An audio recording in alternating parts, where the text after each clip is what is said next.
Namaste bachon. Today I am going to teach you chapter 8, the modern period of history. As you know, your book Social Science is divided into three parts: geography, history and civics. You have already learned about the first chapter of geography, resources. Now I am going to teach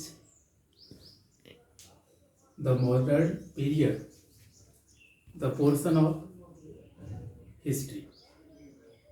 Children, generally history is divided into three periods which are mentioned as follow. First, ancient period. About this period you have already learnt in class 6. Class 6 में आप इसके बारे में पढ़ चुके हैं. This period was started from Stone Age to development of different civilization. जब stone age से लेकर डिफरेंट सिविलाइजेशन के डेवलपमेंट तक का जो पीरियड है उसको एंशिएंट पीरियड के रूप में जाना जाता है.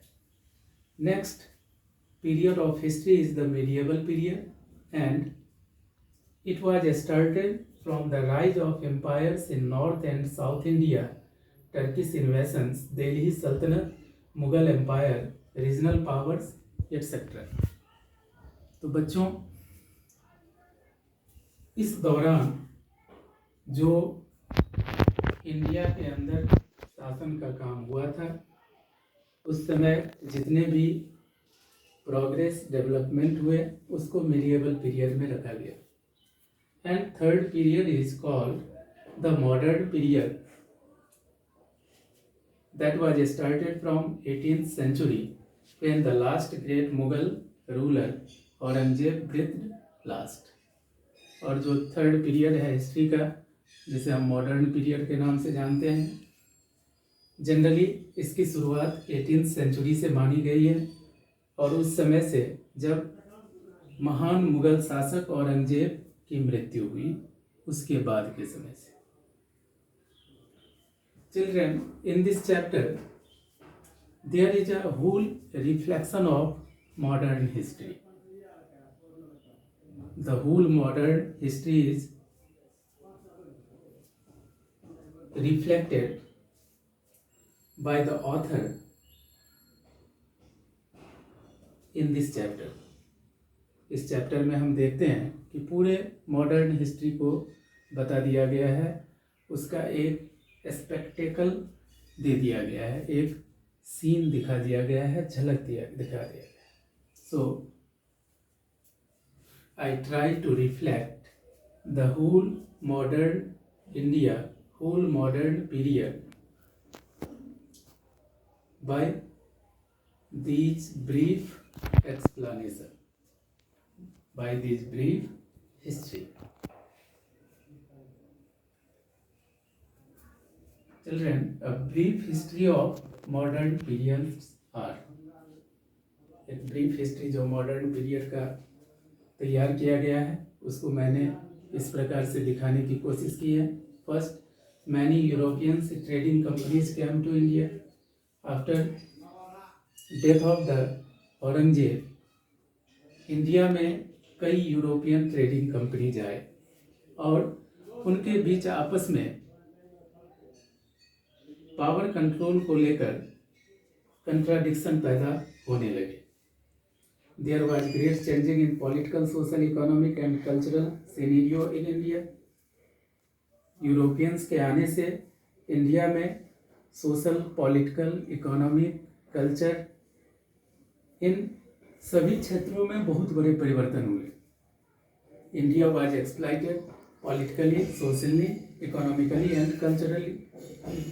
और ये यूरोपियंस इंडिया को अनेक तरीकों से एक्सप्लाइट किए, पॉलिटिकल वे में, सोशल वे में, इकोनॉमिक वे में, कल्चरल वे में. India was exploited politically, socially, economically and culturally. The east India company extended and consolidated their control over India through different measures. और ईस्ट इंडिया कंपनी खासतौर से ब्रिटिश ईस्ट इंडिया कंपनी अनेक measures लाकर उस measures के द्वारा India में अपने power को बढ़ाने लगे, इंडिया के ऊपर कंट्रोल करने लगे। They introduced many services as postal railways to establish powers. East India company अपने पावर को एस्टेब्लिश करने के लिए, स्थापित करने के लिए कई तरह के न्यू सर्विसेज लाए, जैसे कि रेलवेज को इंट्रोड्यूस किया गया, पोस्टल सर्विस को इंट्रोड्यूस किया गया।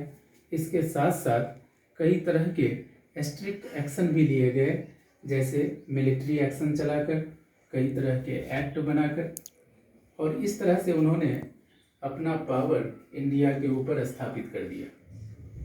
Revolts were suppressed ruthlessly by colonial powers।